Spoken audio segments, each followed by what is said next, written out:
bands though, do you have any other like favourite boy bands or favourite songs or anything like that? No, because, well, to be honest... Is there any others that you've researched, like you do with... Oh man, I know them all, but you know, every other, and this is the thing, this is why I like Human Nature. Look, this has become about Human Nature when no one cares about it. But it's basically, you know, Backstreet Boys, NSYNC, One Direction, Take That, Westlife, Boyzone, they were all put together. Five, another one, all put together. That's why they don't last. And then of course, they all come back for one reunion tour, make a lot of money, and then of course, the one that never got to get any verses or sing never comes back. You know what I mean? So it's one of those things that that Human Nature, they were friends from school, and that's why they're still performing today, because music is in their blood. They've been friends forever. These other guys don't care, you know. So when's that autobiography coming out? Or where can we get it?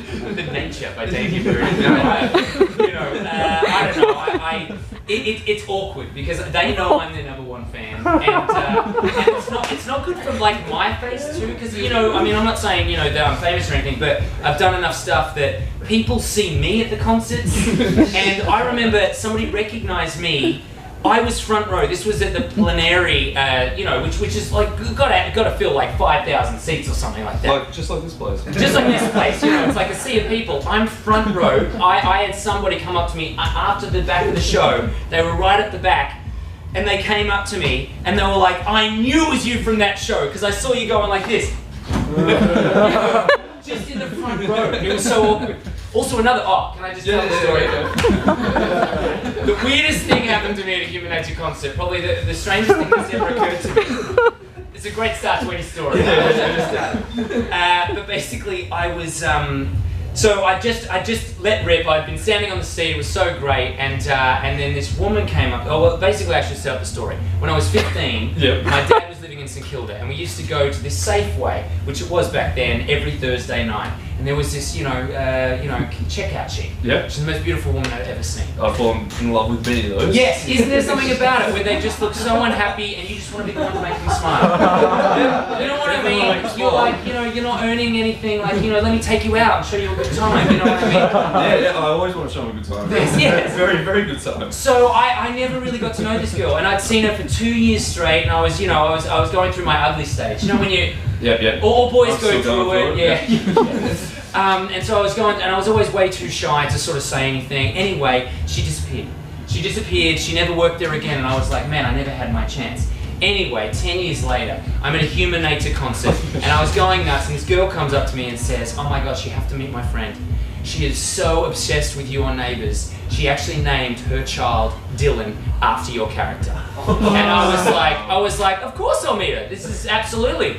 So I turn around and this girl's there going, oh, Dylan, and I'm like, checkout chick from Safeway, 1998 to 2000. And she's like, what? And I'm like, oh my God, I was obsessed with you. And she's like, oh my God! And she just like, she got so freaked out and so nervous that she just ran off. And I freaked her out. She was there with me, and I freaked her out and made her run off. So it was kind of one of those things that obviously I'm not great with people. So you never got to make her smile? I never got to make her smile after all, which is kind of, you know, but I was really one of those things. I'd admired her from afar, and then she'd admired me from afar, and it was, you know... I have to do that with more restraining orders I've got on that. I believe Fappy might have a question. What generation in time would you like to live in? Ooh. That's deep, man. That's very deep. Generation of time. I would probably say, I don't know, during, I don't know, Jim Henson time? where a time was all puppets? You know what I mean? Every baby was just this like Kermit the Frog type. Yeah, that was always a weird concept though, wasn't it? Like, just accept these things. Or the generation that meets aliens. You know what I mean? Like, we're the generation that is. They're already walking amongst us. Well, yeah, apparently they're already amongst us, but that generation will be really, you know, intrigued. It'll be, you know, and then interracial loving. There's going to be that going on. It's going to be like inter-alien people with tails and 8 arms. Yeah, there's going to be some weird stuff going on, and I'd like to be there. Does that answer your question? Yeah.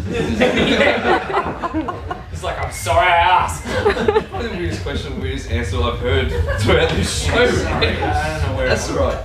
But do you want to plug anything before we say goodbye? No. Human nature.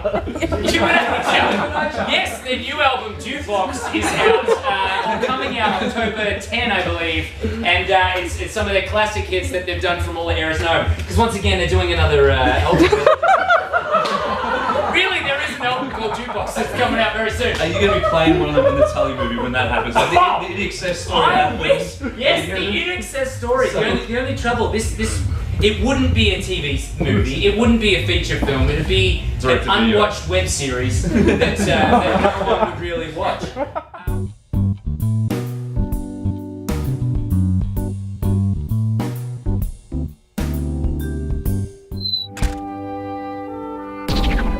Flick that bean.